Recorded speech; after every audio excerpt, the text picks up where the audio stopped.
William Wilson. ¿Qué decir de ella? ¿Qué decir de la torva conciencia? ¿De ese espectro en mi camino? Permitidme que, por el momento, me llame a mí mismo William Wilson. Esta blanca página no debe ser manchada con mi verdadero nombre. Demasiado ha sido ya el objeto del escarnio, del error, del odio de mi estirpe.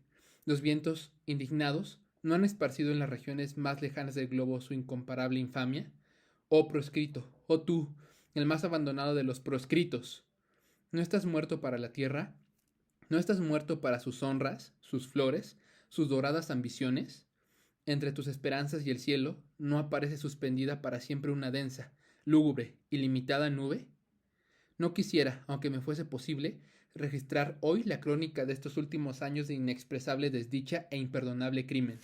En esa época, estos años recientes, ha llegado bruscamente al colmo de la depravación, pero ahora solo me interesa señalar el origen de esta última.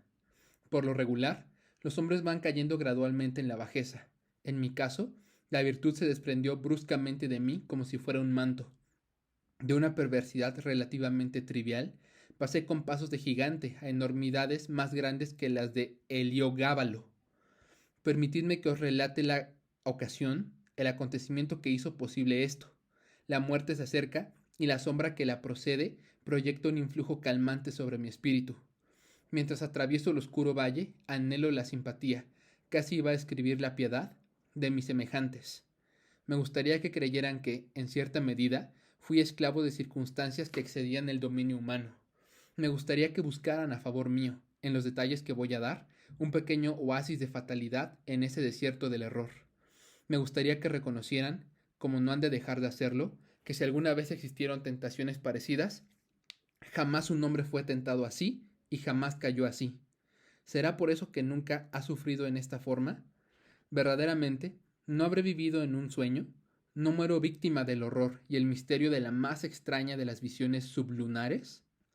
Desciendo de una raza cuyo temperamento imaginativo y fácilmente excitable la destacó en todo tiempo. Desde la más tierna infancia di pruebas de haber heredado plenamente el carácter de mi familia. A medida que avanzaba en años, esa modalidad se desarrolló aún más, llegando a ser por muchas razones causa de grave ansiedad para mis amigos y de perjuicios para mí. Crecí gobernándome por mi cuenta, entregado a los caprichos más extravagantes y víctima de las pasiones más incontrolables. Débiles, asaltados por defectos constitucionales análogos a los míos, poco pudieron hacer mis padres para contener las malas tendencias que me distinguían. Algunos menguados esfuerzos de su parte, mal dirigidos, terminaron en rotundos fracasos y, naturalmente, fueron triunfos para mí. Desde entonces mi voz fue ley en nuestra casa. A una edad en la que pocos niños han abandonado los andadores, quedé dueño de mi voluntad y me convertí de hecho en el amo de todas mis acciones. Mis primeros recuerdos de la vida escolar se remontan a una vasta casa isabelina llena de recovecos, en un neblinoso pueblo de Inglaterra, donde se alzaban innumerables árboles gigantescos y nudosos, y donde todas las casas eran antiquísimas. Aquel venerable pueblo era como un lugar de ensueño, propio para la paz del espíritu. Ahora mismo, en mi fantasía, siento la refrescante atmósfera de sus avenidas en sombra, aspiro la fragancia de sus 1000 arbustos y me estremezco nuevamente, con indefinible delicia, al oír la profunda y hueca voz de la campana de la iglesia, quebrando hora tras hora con su hosco y repentino tañido el silencio de la fusca atmósfera, en la que el calado campanario gótico se sumía y reposaba. Demorarme en los menudos recuerdos de la escuela y sus episodios me proporciona quizá el mayor placer que me es dado alcanzar en estos días. Anegado como estoy por la desgracia, ay, demasiado real. Se me perdonará que busque alivio, aunque sea tan leve como efímero, en la complacencia de unos pocos detalles divagantes. Triviales y hasta ridículos, esos detalles asumen en mi imaginación una relativa importancia, pues se vinculan a un periodo y a un lugar en los cuales reconozco la presencia de los primeros ambiguos avisos del destino que más tarde habría de envolverme en sus sombras. Dejadme, entonces, recordar. Como he dicho, la casa era antigua y de trazado irregular. Alzábase en un vasto terreno, y un elevado y sólido muro de ladrillos, coronado por una capa de mortero y vidrios rotos, circundaba la propiedad. Esta muralla, semejante a la de una prisión, constituía el límite de nuestro dominio.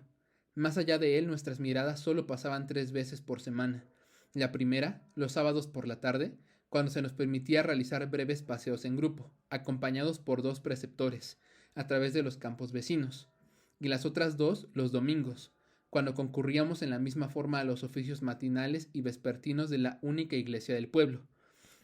El director de la escuela era también el pastor. Con qué asombro y perplejidad lo contemplaba yo desde nuestros alejados bancos, cuando ascendía al púlpito con lento y solemne paso. Este hombre reverente, de rostro sereno y benigno, de vestiduras satinadas que ondulaban clericalmente, de peluca cuidadosamente empolvada, tan rígida y enorme. Podía ser el mismo que, poco antes, agrio el rostro, manchadas de rapé las ropas, administraba férula en mano las draconianas leyes de la escuela. Oh inmensa paradoja, demasiado monstruosa para tener solución. En un ángulo de la espesa pared rechinaba una puerta aún más espesa. Estaba remachada y asegurada con pasadores de hierro y coronada de picas de hierro. ¿Qué sensaciones de profundo temor inspiraba? Jamás abría, salvo para las 3 salidas y retornos mencionados. Por eso, en cada crujido de sus fortísimos goznes, encontrábamos la plenitud del misterio. Un mundo de cosas para hacer solemnes observaciones, o para meditar profundamente. El dilatado muro tenía una forma irregular, con muchos espaciosos recesos. 3 o 4 de los más grandes constituían el campo de juegos. Su piso estaba nivelado y cubierto de fina grava. Me acuerdo de que no tenía árboles, ni bancos, ni nada parecido. Quedaba, claro está, en la parte posterior de la casa. En el frente había un pequeño cantero, donde crecían el boj y otros arbustos, pero a través de esta sagrada división solo pasábamos en raras ocasiones, tales como el día del ingreso a la escuela o el de la partida, o quizá cuando nuestros padres o un amigo venían a buscarnos y partíamos alegremente a casa para pasar las vacaciones de Navidad o de verano. Aquella casa, qué extraño era aquel viejo edificio, y para mí, qué palacio de encantamiento. Sus vueltas y revueltas no tenían fin, ni tampoco sus incomprensibles subdivisiones. En un momento dado era difícil saber con certeza en cuál de los 2 pisos se estaba. Entre un cuarto y otro había siempre 3 o 4 escalones que subían o bajaban. Las alas laterales, además, eran innumerables, inconcebibles, y volvían sobre sí mismas de tal manera que nuestras ideas más precisas con respecto a aquella casa no diferían mucho de las que abrigábamos sobre el infinito. Durante mis 5 años de residencia jamás pude establecer con precisión en qué remoto lugar hallábanse situados los pequeños dormitorios que correspondían a los 18 o 20 colegiales que seguíamos los cursos. El aula era la habitación más grande de la casa y, no puedo dejar de pensarlo, del mundo entero.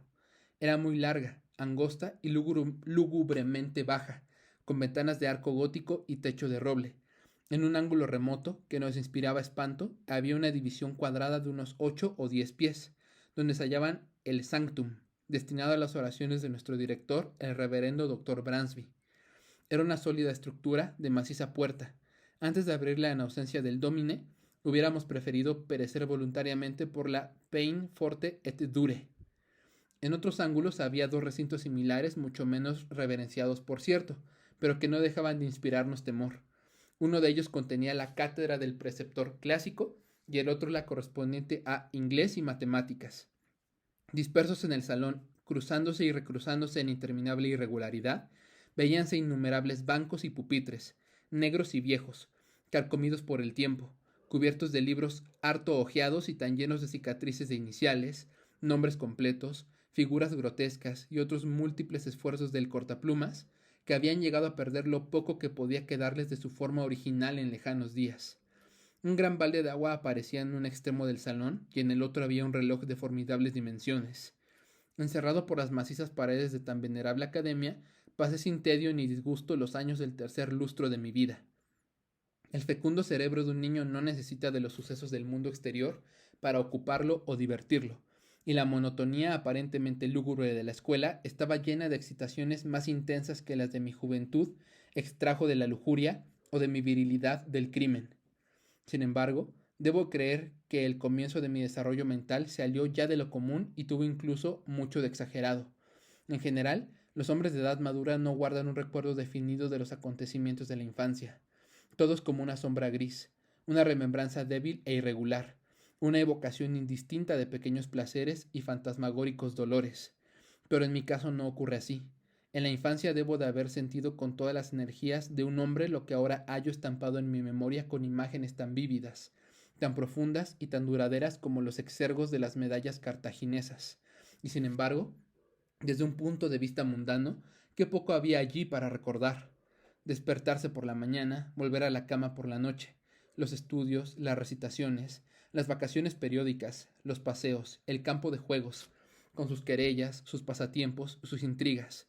Todo eso, por obra de un hechizo mental totalmente olvidado más tarde, llegaba a contener un mundo de sensaciones, de apasionantes incidentes, un universo de variada emoción, lleno de las más apasionadas e incitantes excitaciones. Oh, le bon temps, que ce siècle de fer.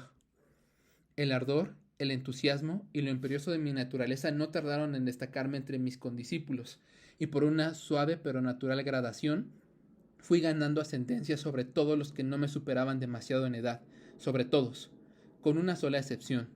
Se trataba de un alumno que, sin ser pariente mío, tenía mi mismo nombre y apellido, circunstancia poco notable ya que, a pesar de mi ascendencia noble, mi apellido era uno de esos que, desde tiempos inmemoriales, parecen ser propiedad común de la multitud. En este relato me he designado a mí mismo como William Wilson, nombre ficticio, pero no muy distinto del verdadero. Solo mi tocayo, entre los que formaban, según la fraseología escolar, nuestro grupo, osaba competir conmigo en los estudios, en los deportes y querellas del recreo, rehusando creer ciegamente mis afirmaciones y someterse a mi voluntad. En una palabra, pretendía oponerse a mi arbitrario dominio en todos los sentidos. Y si existe en la tierra un supremo e ilimitado despotismo, ese es el que ejerce un muchacho extraordinario sobre los espíritus de sus compañeros menos dotados. La rebelión de Wilson constituía para mí una fuente de continuo embarazo, máxime cuando, a pesar de las bravatas que lanzaba en público acerca de él y de sus pretensiones, sentía que en el fondo le tenía miedo, y no podía dejar de pensar en la igualdad que tan fácilmente mantenía con respecto a mí y que era una prueba de su verdadera superioridad, ya que no ser superado me costaba una lucha perpetua. Empero, esa superioridad, incluso esta igualdad, solo yo la reconocía. Nuestros camaradas, por una inexplicable ceguera, no parecían sospecharla siquiera. La verdad es que su competencia, su oposición y, sobre todo, su impertinente y obstinada interferencia en mis propósitos eran tan hirientes como poco visibles. Wilson parecía tan exento de la ambición que espolea como de la apasionada energía que me permitía brillar. Se hubiera dicho que en su rivalidad había solo el caprichoso deseo de contradecirme, asombrarme y mortificarme, aunque a veces yo no dejaba de observar, con una mezcla de asombro, humillación y resentimiento, que mi rival mezclaba en sus ofensas, sus insultos o sus oposiciones, cierta inapropiada e intempestiva afectuosidad. Solo alcanzaba a explicarme semejante conducta como el producto de una consumada suficiencia, que adoptaba el tono vulgar del patronazgo y la protección.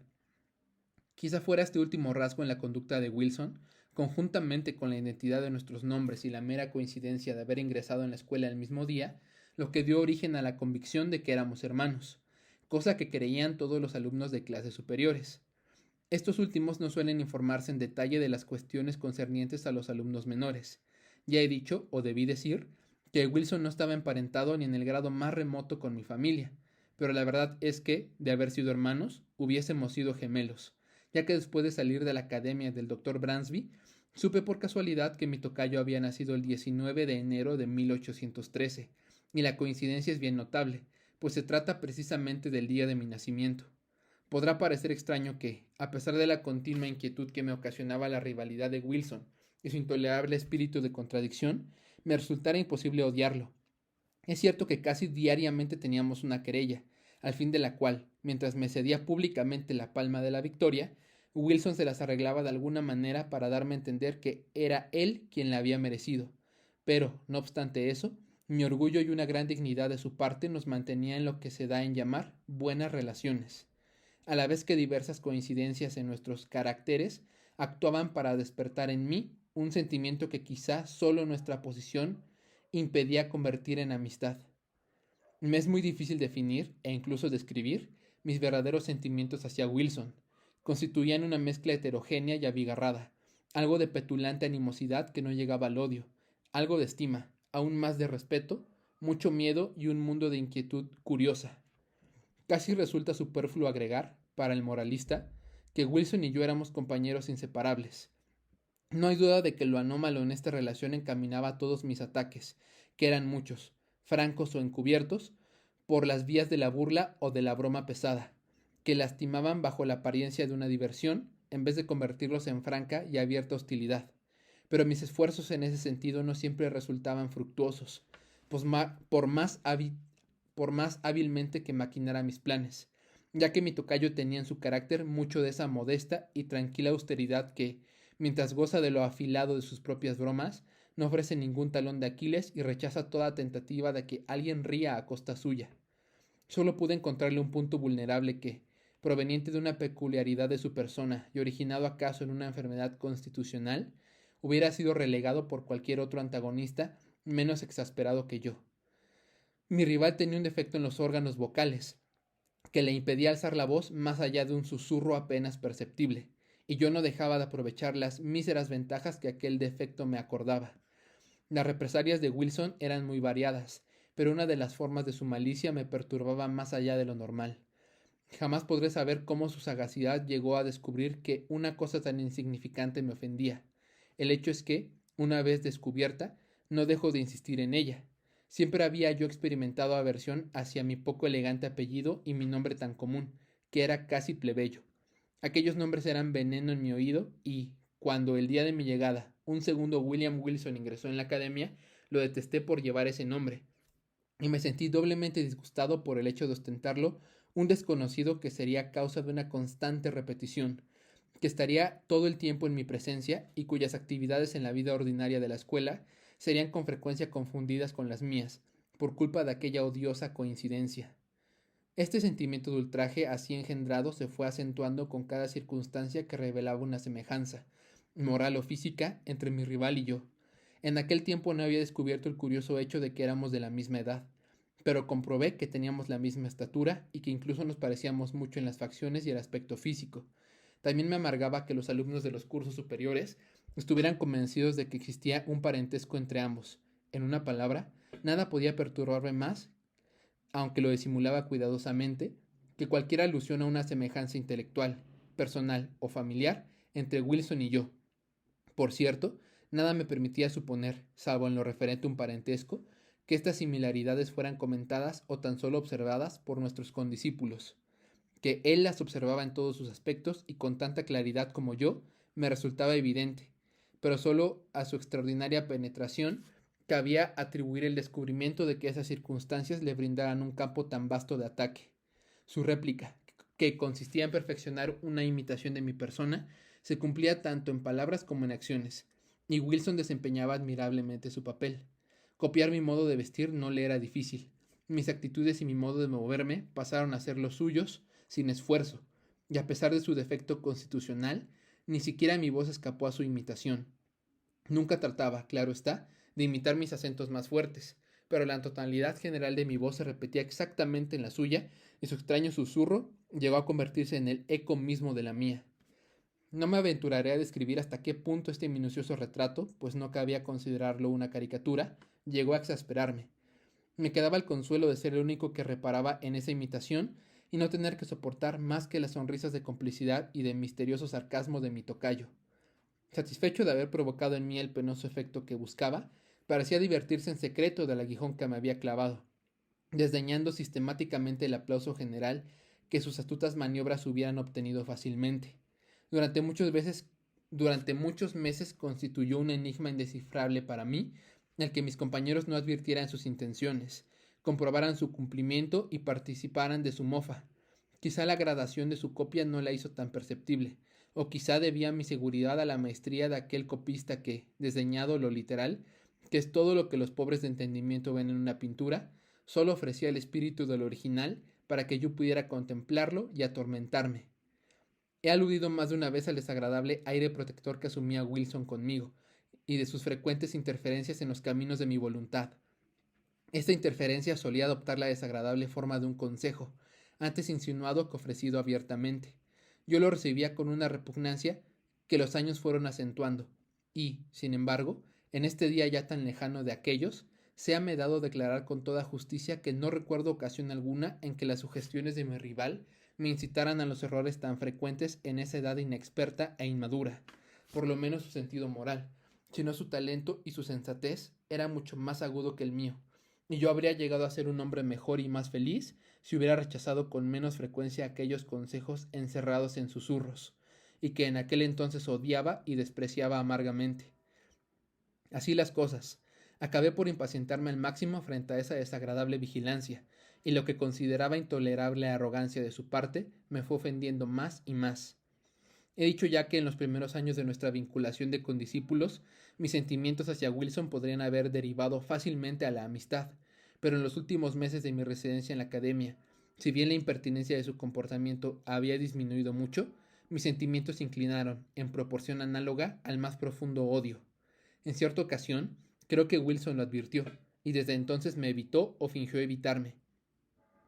En esa misma época, si recuerdo bien, tuvimos un violento altercado, durante el cual Wilson perdió la calma en mayor medida que en otras veces, actuando y hablando con una franqueza bastante insólita en su carácter.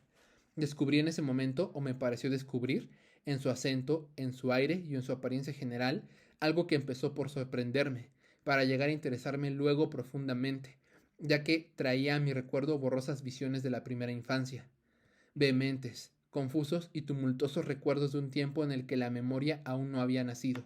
Solo puedo describir la sensación que me oprimía, diciendo que me costó rechazar la certidumbre de que había estado vinculado con aquel ser en una época muy lejana, en un momento de un pasado infinitamente remoto. La ilusión, sin embargo, desvanecióse con la misma rapidez con que había surgido, y si la menciono, es para precisar el día en que hablé por última vez en el colegio con mi extraño tocayo. La enorme y vieja casa, con sus incontables subdivisiones, tenía varias grandes habitaciones contiguas, donde dormía la mayor parte de los estudiantes. Como era natural en un edificio tan torpemente concebido, había además cantidad de recintos menores que constituían las obras de la estructura y que el ingenio económico del doctor Bransby había habilitado como dormitorios, aunque dado su tamaño, solo podían contener a un ocupante. Wilson poseía uno de esos pequeños cuartos. Una noche, hacia el final de mi quinto año de estudios en la escuela, e inmediatamente después del altercado a que he aludido, me levanté cuando todos hubieran dormido y, tomando una lámpara, me aventuré por infinitos pasadizos angostos en dirección al dormitorio de mi rival. Durante largo tiempo había estado planeando una de esas perversas bromas pesadas con las cuales fracasara hasta entonces. Me sentía dispuesto a llevarla de inmediato a la práctica, para que mi rival pudiera darse buena cuenta de toda mi malicia. Cuando llegué ante su dormitorio, dejé la lámpara en el suelo, cubriéndola con una pantalla y entré silenciosamente. Luego de avanzar unos pasos, oí su sereno respirar. Seguro de que estaba durmiendo, volví a tomar la lámpara y me aproximé al lecho. Estaba este rodeado de espesas cortinas, que en cumplimiento de mi plan aparté lenta y silenciosamente, hasta que los brillantes rayos cayeron sobre el durmiente, mientras mis ojos se fijaban en el mismo instante en su rostro. Lo miré y sentí que mi cuerpo se helaba, que un embotamiento me envolvía. Palpitaba mi corazón, temblábanme las rodillas, mientras mi espíritu se sentía presa de un horror sin sentido pero intolerable. Jadeando, bajé la lámpara hasta aproximarla aún más a aquella cara. Eran esos, los rasgos de William Wilson. Bien veía que eran los suyos, pero me estremecía como víctima de la calentura al imaginar que no lo eran. Pero, entonces, ¿qué había en ellos para confundirme de esa manera? Lo miré, mientras mi cerebro giraba en multitud de incoherentes pensamientos. No era ese su aspecto, no. Así no era él en las activas horas de vigilia. El mismo nombre, la misma figura, el mismo día de ingreso a la academia, y su obstinada e incomprensible imitación de mi actitud, de mi voz, de mis costumbres, de mi aspecto. Entraba verdaderamente dentro de los límites de la posibilidad humana que esto que ahora veía fuese meramente el resultado de su continua imitación sarcástica. Espantado y temblando cada vez más, apagué la lámpara, salí en silencio del dormitorio y escapé sin perder un momento de la vieja academia a la que no habría de volver jamás.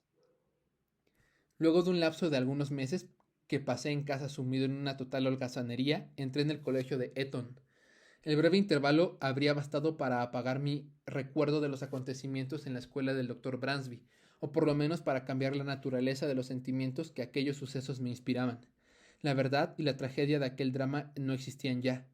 Ahora me era posible dudar del testimonio de mis sentidos. Cada vez que recordaba el episodio me asombraba de los extremos a que puede llegar la credulidad humana, y sonreía al pensar en la extraordinaria imaginación que hereditariamente poseía. Este escepticismo estaba lejos de disminuir con el género de vida que empecé a llevar en Eton. El vórtice de irreflexiva locura en que inmediata y temerariamente me sumergí barrió con todo y no dejó más que la espuma de mis pasadas horas, devorando las impresiones sólidas o serias y dejando en el recuerdo tan solo las trivialidades de mi existencia anterior. No quiero, sin embargo, trazar aquí el derrotero de mi miserable libertinaje, que desafiaba las leyes y eludía la vigilancia del colegio. 3 años de locura se sucedieron sin ningún beneficio, arraigando en mí los vicios y aumentando, de un modo insólito, mi desarrollo corporal. Un día, después de una semana de estúpida disipación, invité a algunos de los estudiantes más disolutos a una orgía secreta en mis habitaciones. Nos reunimos estando ya la noche avanzada, pues nuestro libertinaje habría de prolongarse hasta la mañana.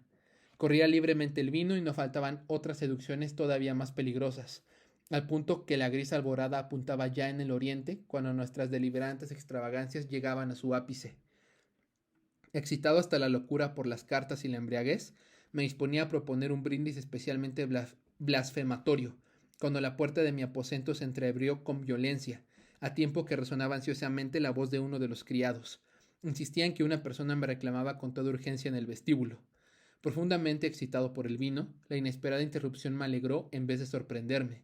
Salí tambaleándome y en pocos pasos llegué al vestíbulo. No había luz en aquel estrecho lugar, y solo la pálida claridad del alba alcanzaba a abrirse paso por la ventana semicircular. Al poner el pie en el umbral, distinguí la figura de un joven de mi edad, vestido con una bata de casimir blanco, cortada conforme a la nueva moda e igual a la que llevaba yo puesta. La débil luz me permitió distinguir todo eso, pero no las facciones del visitante.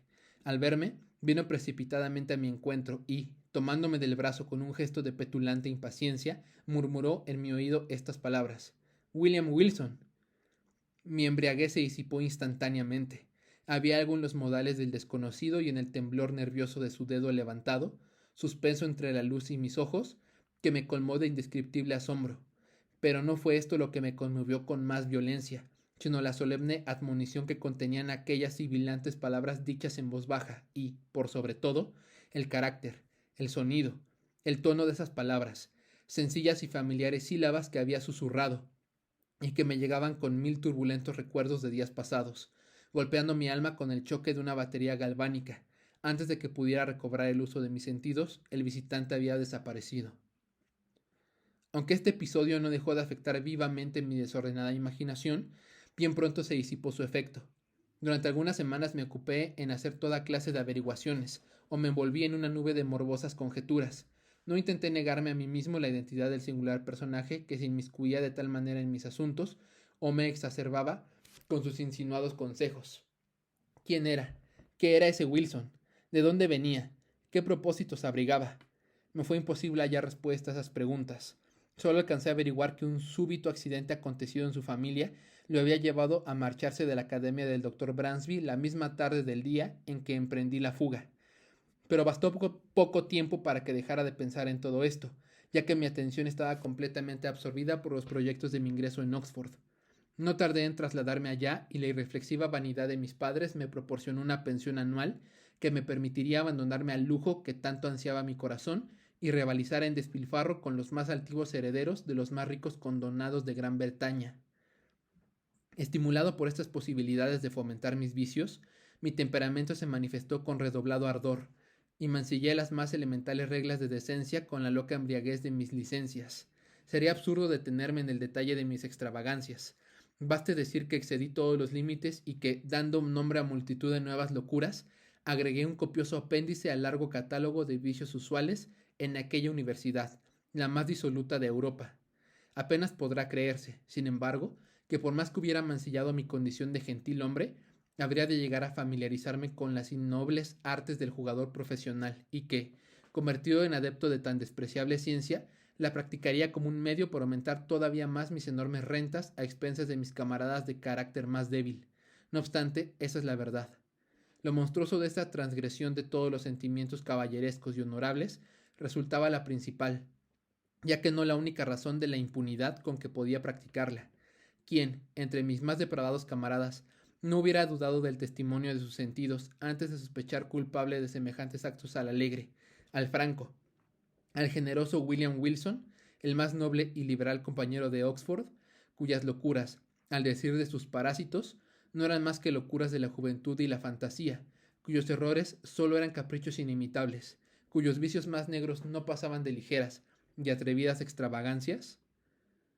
Llevaba ya 2 años entregado con todo éxito a estas actividades cuando llegó a la universidad un joven noble, un parvenu llamado Glendinning, a quien los rumores daban por más rico que Herodes Ático, sin que sus riquezas le hubieran costado más que a éste. Pronto me di cuenta de que era un simple y, naturalmente, lo consideré sujeto adecuado para ejercer sobre él mis habilidades. Logré hacerlo jugar conmigo varias veces y, procediendo como todos los tahures, le permití ganar considerables sumas a fin de envolverlo más efectivamente en mis redes. Por fin, maduros mis planes, me encontré con él, decidido a que esta partida fuera decisiva, en las habitaciones de un camarada llamado Preston, que nos conocía íntimamente a ambos, aunque no abrigaba la más remota sospecha de mis intenciones. Para dar a todo esto un mejor color, me había arreglado para que fuéramos 8 o 10 invitados y me ingenié cuidadosamente a fin de que la invitación a jugar surgiera como por casualidad y que la misma víctima lo propusiera. Para abreviar tema tan vil, no omití ninguna de las bajas finezas propias de estos lances, que se repiten de tal manera en todas las ocasiones similares que cabe maravillarse de que todavía existan personas tan tontas como para caer en la trampa. Era ya muy entrada la noche cuando efectué por fin la maniobra que me dejó frente a Glendinning como único antagonista. El juego era mi favorito, el écarté. Interesados por el desarrollo de la partida, los invitados habían abandonado las cartas y se congregaban a nuestro alrededor. El parvenu, a quien había inducido con anterioridad a beber abundantemente, cortaba las cartas, barajaba o jugaba con una nerviosidad que su embriaguez solo podía explicar en parte. Muy pronto se convirtió en deudor de una importante suma, y entonces, luego de beber un gran trago de oporto, hizo lo que yo esperaba fríamente. Me propuso doblar las apuestas, que eran ya extravagantemente elevadas. Fingí resistirme, y solo después de que mis reiteradas negativas hubieron provocado en él algunas réplicas coléricas, que dieron a mi aquiescencia un carácter destemplado, acepté la propuesta. Como es natural, el resultado demostró hasta qué punto la presa había caído en mis redes. En menos de una hora su deuda se había cuadruplicado. Desde hacía un momento, el rostro de Glendinning perdía la rubicundez que el vino le había prestado y me asombró advertir que se cubría de una palidez casi mortal. Si digo que me asombró, se debe a que mis averiguaciones anteriores presentaban a mi adversario como inmensamente rico, y, aunque las sumas perdidas eran muy grandes, no podían preocuparlo seriamente, ni mucho menos perturbarlo en la forma en que lo estaba viendo. La primera idea que se me ocurrió fue que se trataba de los efectos de la bebida, buscando mantener mi reputación a los ojos de los testigos presentes y no por razones altruistas, me disponía a exigir perentoriamente la suspensión de la partida, con algunas frases que escuché a mi alrededor, así como una exclamación desesperada que profirió Glendinning, me dieron a entender que acababa de arruinarlo por completo, en circunstancias que lo llevaban a merecer la piedad de todos y que deberían haberlo protegido hasta de las tentativas de un demonio. Difícil es decir ahora cuál hubiera sido mi conducta en ese momento. La lamentable condición de mi adversario creaba una atmósfera de penoso embarazo. Hubo un profundo silencio, durante el cual sentí que me ardían las mejillas bajo las miradas de desprecio o de reproche que me lanzaban los menos pervertidos. Confieso incluso que, al producirse una súbita y extraordinaria interrupción, mi pecho se alivió por un breve instante de la intolerable ansiedad que lo oprimía. Las grandes y pesadas puertas de la estancia se abrieron de golpe y de par en par, con un ímpetu tan vigoroso y arrollador que bastó para apagar todas las bujías. La muriente luz nos permitió, sin embargo, ver entrar a un desconocido, un hombre de mi talla, completamente embosado en una capa. La oscuridad era ahora total, y solamente podíamos sentir que aquel hombre estaba entre nosotros. Antes de que nadie pudiera recobrarse del profundo asombro que semejante conducta le había producido, oímos la voz del intruso. Señores, dijo, con una voz tan baja como clara, con un inolvidable susurro que me estremeció hasta la médula de los huesos. Señores, no me excusaré por mi conducta, ya que al obrar así no hago más que cumplir con un deber. Sin duda ignoran ustedes quién es la persona que acaba de ganar una gran suma de dinero a Lord Glendinning. He de proponerles, por tanto, una manera tan expedita como concluyente de cerciorarse al respecto. Bastará con que examinen el forro de su puño izquierdo y los pequeños paquetes que encontrarán en los bolsillos de su bata bordada. Mientras hablaba, el silencio era tan profundo que se hubiera oído caer una aguja en el suelo. Dichas esas palabras, partió tan bruscamente como había entrado. ¿Puedo describir? ¿Describiré mis sensaciones? ¿Debo decir que sentí todos los horrores del condenado? Poco tiempo me quedó para reflexionar. Varias manos me sujetaron rudamente, mientras se traían nuevas luces. Inmediatamente me registraron. En el forro de mi manga encontraron todas las figuras esenciales en el écarté, y, en los bolsillos de mi bata, varios mazos de barajas idénticos a los que empleábamos en nuestras partidas, salvo que las mías eran lo que técnicamente se denomina arrondés. Vale decir que las cartas ganadoras tienen las extremidades ligeramente convexas, mientras las cartas de menor valor son levemente convexas a los lados. En esa forma, el incauto que corta, como es normal, a lo largo del mazo, proporcionará invariablemente una carta ganadora a su antagonista, mientras el taur, que cortará también tomando el mazo por sus lados mayores, descubrirá una carta inferior. Todo estallido de indignación ante semejante descubrimiento me hubiera afectado menos que el silencioso desprecio y la sarcástica compostura con que fue recibido. Señor Wilson, dijo nuestro anfitrión, inclinándose para levantar del suelo una lujosa capa de preciosas pieles. Esto es de su pertenencia. Hacía frío y, al salir de mis habitaciones, me había echado la capa sobre mi bata, retirándola luego al llegar a la sala de juego. Supongo que no vale la pena buscar aquí, agregó, mientras observaba los pliegues del abrigo con amarga sonrisa. Otras pruebas de su habilidad. Ya hemos tenido bastantes. Descuento que reconocerá la necesidad de abandonar Oxford y, de todas maneras, de salir inmediatamente de mi habitación. Humillado, envilecido hasta el máximo como lo estaba en ese momento, es probable que me hubiera respondido a tan amargo lenguaje con un arrebato de violencia, de no hallarse mi atención completamente concentrada en un hecho por completo extraordinario. La capa que me había puesto para acudir a la reunión era de pieles sumamente raras, a un punto tal que no hablaré de su precio. Su corte, además, nacía de mi invención personal, pues en cuestiones tan frívolas era de un refinamiento absurdo. Por eso, cuando Preston me alcanzó la que acababa de levantar del suelo cerca de la puerta del aposento, vi con asombro lindante en el terror que yo tenía mi propia capa colgada del brazo, donde la había dejado inconscientemente, y que la que me ofrecía era absolutamente igual en todos y cada uno de sus detalles. El extraño personaje que me había desenmascarado estaba envuelto en una capa al entrar, y aparte de mí ningún otro invitado llevaba capa esa noche. Con lo que me quedaba de presencia de ánimo, tomé la que me ofrecía Preston y la puse sobre la mía sin que nadie se diera cuenta. Salí así de las habitaciones, desafiante el rostro, y a la mañana siguiente, antes del alba, empecé un presuroso viaje al continente, perdido en un abismo de espanto y de vergüenza. Huía en vano. Mi asiago destino me persiguió, exultante, mostrándome que su misterioso dominio no había hecho más que empezar. Apenas hube llegado a París, tuve nuevas pruebas del odioso interés que Wilson mostraba en mis asuntos. Corrieron los años, sin que pudiera hallar alivio.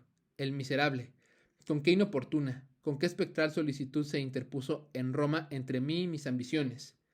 También en Viena, en Berlín, en Moscú. A decir verdad, ¿dónde no tenía yo amargas razones para maldecirlo de todo corazón? Huí, al fin, de aquella inescrutable tiranía, aterrado como si se tratara de la peste. Huí hasta los confines mismos de la tierra, y en vano. Una y otra vez, en la más secreta intimidad de mi espíritu, me formulé las preguntas. ¿Quién es? ¿De dónde viene? ¿Qué quiere? Pero las respuestas no llegaban. Minuciosamente estudié las formas, los métodos, los rasgos dominantes de aquella impertinente vigilancia, pero incluso ahí encontré muy poco para fundar una conjetura cualquiera. Cabía advertir, sin embargo, que las múltiples instancias en que se había cruzado en mi camino en los últimos tiempos solo lo había hecho para frustrar planes o malograr actos que, de cumplirse, hubieran culminado en una gran maldad. Pobre justificación, sin embargo, para una autoridad asumida tan imperiosamente. Pobre compensación para los derechos de un libre albedrío tan insultantemente estorbado. Me había visto obligado a notar asimismo que, en ese largo periodo, durante el cual continuó con su capricho de mostrarse vestido exactamente como yo, lográndolo con milagrosa habilidad, mi atormentador consiguió que no pudiera ver jamás su rostro las muchas veces que se interpuso en el camino de mi voluntad. Cualquiera que fuese Wilson, esto, por lo menos, era el colmo de la afectación y la insensatez. ¿Cómo podía haber supuesto por un instante que en mi amonestador de Eton, en el desenmascarador de Oxford, en aquel que malogró mi ambición en Roma, mi venganza en París, mi apasionado amor en Nápoles, o lo que falsamente llamaba mi avaricia en Egipto, que en él, mi archienemigo y genio maligno, dejaría yo de reconocer a William Wilson de mis días escolares, al tocayo, al compañero, al rival, al odiado y temido rival de la escuela del doctor Bransby? Imposible, pero apresurémonos a llegar a la última escena del drama. Hasta aquel momento yo me había sometido por completo a la imperiosa dominación, el sentimiento de reverencia con que habitualmente contemplaba el elevado carácter, el majestuoso saber y la ubicuidad y omnipotencia aparentes de Wilson, sumado al terror que ciertos rasgos de su naturaleza y su arrogancia me inspiraban, habían llegado a convencerme de mi total debilidad y desamparo, sugiriéndome una implícita, aunque amargamente resistida sumisión a su arbitraria voluntad. Pero en los últimos tiempos acabé entregándome por completo a la bebida, y su terrible influencia sobre mi temperamento hereditario me hizo impacientarme más y más frente a aquella vigilancia. Empecé a murmurar, a vacilar, a resistir, y era solo la imaginación la que me inducía a creer que a medida que mi firmeza aumentaba, la de mi atormentador sufría una disminución proporcional. Sea como fuere, una ardiente esperanza empezó a aguijonearme y fomentó en mis más secretos pensamientos la firme y desesperada resolución de no tolerar por más tiempo aquella esclavitud. Era en Roma, durante el carnaval del 18, en un baile de máscaras que ofrecía en su palazzo el duque napolitano di Broglio. Me había dejado arrastrar más que de costumbre por los excesos de la bebida y la sofocante atmósfera de los atestados salones me irritaba sobremanera. Luchaba además por abrirme paso entre los invitados, cada vez más malhumorado, pues deseaba ansiosamente encontrar, no diré por qué indigna razón, a la alegre y bellísima esposa del anciano y caduco Di Broglio. Con una confianza por completo desprovista de escrúpulos, me había hecho saber ella cuál sería su disfraz de aquella noche y, al percibirla a la distancia, me esforzaba por llegar a su lado. Pero en ese momento sentí que una mano se posaba ligeramente en mi hombro, y otra vez escuché al oído aquel profundo, inolvidable, maldito susurro. Arrebatado por un incontenible frenesí de rabia, me volví violentamente hacia el que acababa de interrumpirme y lo aferré por el cuello, tal como lo había imaginado. Su disfraz era exactamente igual al mío, capa española de terciopelo azul y cinturón rojo, del cual pendía una espada. Una máscara de seda negra ocultaba por completo su rostro. Miserable, grité con voz enronquecida por la rabia, mientras cada sílaba que pronunciaba parecía atizar mi furia. Miserable impostor, maldito villano, no me perseguirás. No, no me perseguirás hasta la muerte. Sígueme o te atravieso de lado a lado aquí mismo. Y me lancé fuera de la sala de baile, en dirección a una pequeña antecámara contigua, arrastrándolo conmigo. Cuando estuvimos allí, lo rechacé con violencia. Trastabilló mientras yo cerraba la puerta con un juramento y le ordenaba ponerse en guardia. Vaciló apenas un instante. Luego, con un ligero suspiro, desenvainó la espada sin decir palabra y se aprestó a defenderse. El duelo fue breve.